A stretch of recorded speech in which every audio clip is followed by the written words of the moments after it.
sango ya Congo edino image edino image edino image edino image edino image edino image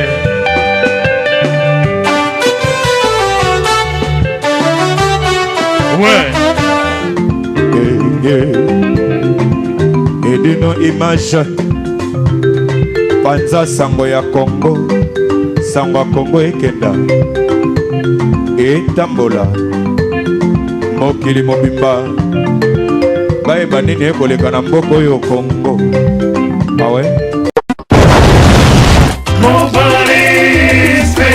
ya Patrick Malwavendi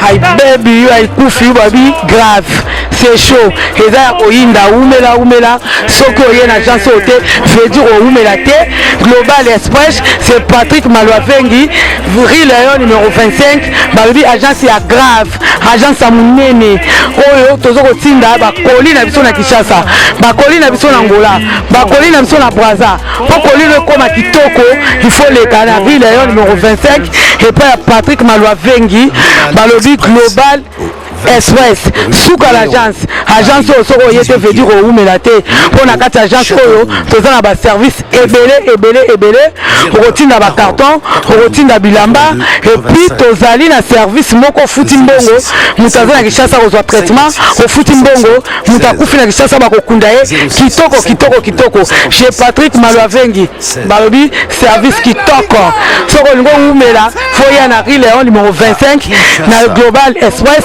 chez Patrick Malwavengi souka l'agence ba mama Paris bana bela ba fongole biso loko kitoko vraiment ngo iumela hatina bilo oneka awa po bilo oneko ba kitoko na bakini po ngaba ba carton ekenda ka awa ba bilianda mutina ndam vraiment ngo ya ndamba tinda ndam so ekende na Kinshasa alors po ekende kitoko boya l'agence na biso na Global Express chez Patrick Malwavengi Rue Lion numéro 25 bala poto boya bo umela so bo yete fedi bo umela te ay baby ay kufi mama l'agence agence aboye besoin nante yango yo ba melembi na kati ya Château Rouge et esika obunga te Rue Lion numéro 25 umela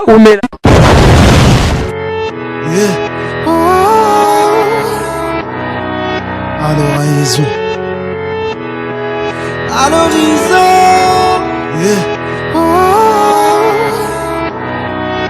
l'horizon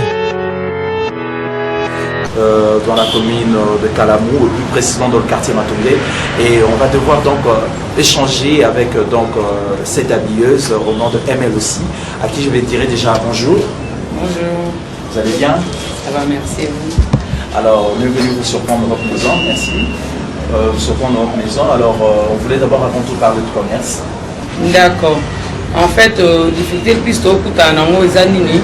Bilo trosomba en Europe, trosomba plus élevé, je prie. Tant aux yeux adopté dans le Congo, la palérie moins cher, tu vois. Et en plus, tu foutara frère, il y a pas de sport, tu foutara moins cher. Pour retirer la moussou, tu foutara cher pour ne plus comme awa. D'abord, un mois il y a transport, et puis comme awa, il faut se monter plus cher. Tant on est awa, la prix. Peut-être que ça correspond à mes thèmes. C'est ça. Alors, par rapport à la taxe, ça la taxe, la taxe, nous expliquer. Ça coûte plus. Dans c'est ma source on a pris moins bas parce que vous avez garanti la client il faut qu'on se le dise.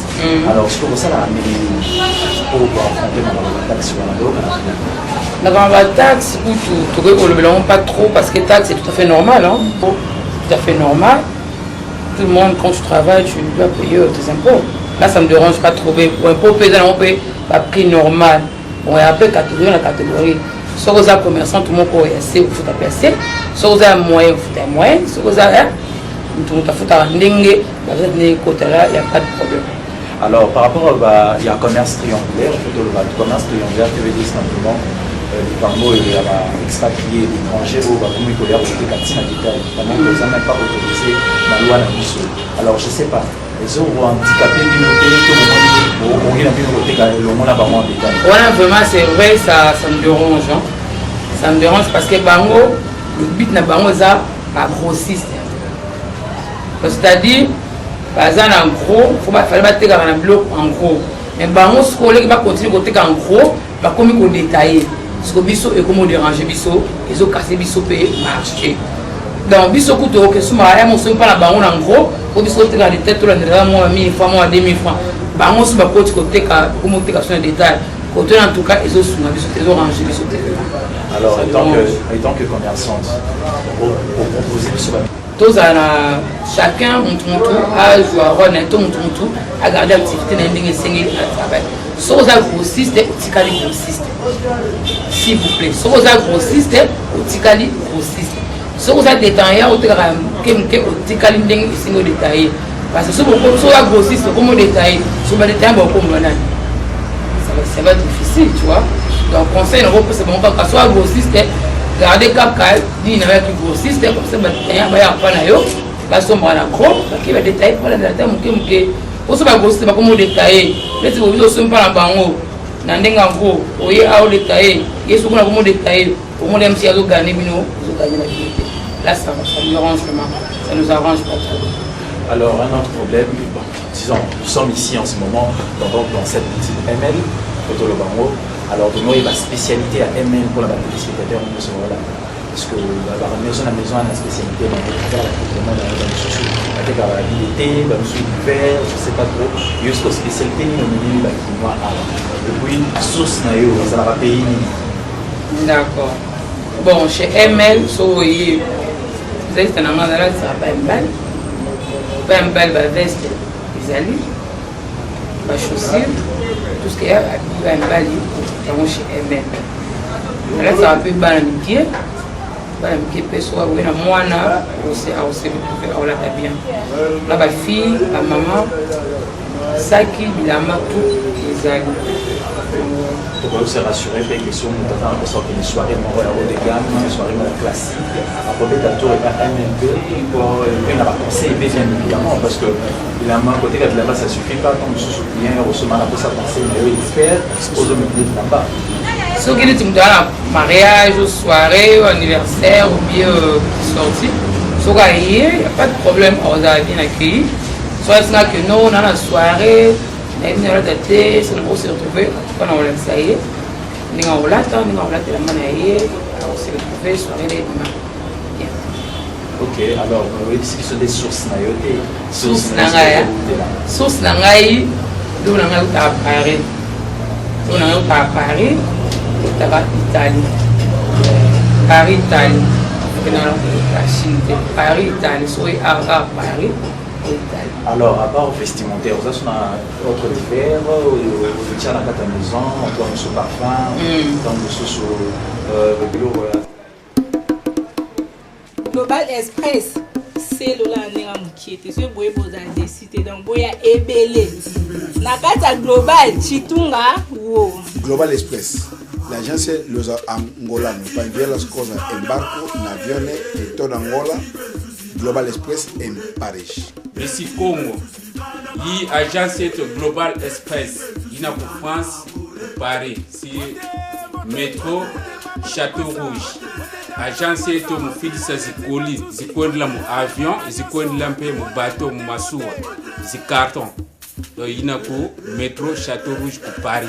Global Express eza pona bino eza pona biso eza pona ba congolais surtout au bazar en France pe na ba au bazar à l'étranger. Pona matanga pe kala on a Global Express. Global Express solution na solo non seul. Ah bon? Oui. Donc ça va matanga jusqu'à la lycée pour le moment na biso to aider pour réaliser prestation finale sur le niveau à Kinshasa.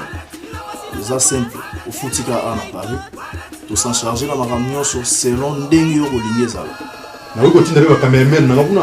Non, tant biso to s'en charger na nyonso to filmer to kangi ba photo sur WhatsApp ils ont les kakuna directement peut être tindelo aux la page ils ont la ndenge prestation ici OK à la fin des comptes vous reçoit DVD na au monde ndenge makamyo sur les kaki Global Express vous avez un niveau mususu ah non batika tout d'abord l'équipement la mission nyonso eza ya poto pour tout ça la prestation funéraire la mission eza ya poto vous êtes en France vous avez en France tout ça la gloire ya professionnel enterrement en Afrique mais net ya poto pour banda place ba ko exposer corps na place ba ko enterrer différence ya té bonjour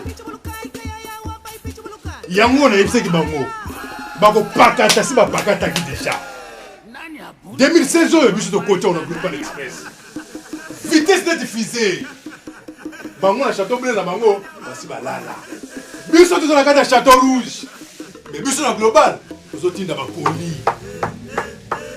bakoli Global Express ya Patrick Mondafring avec sa vitesse de diffusée Global Express fuluka basi bapakati bachange na solo ezaki agence bango bakomi na bakoteka nini bio agence etikali moko na kati ya château rouge awa oyo ya château bleu esi elali Global Express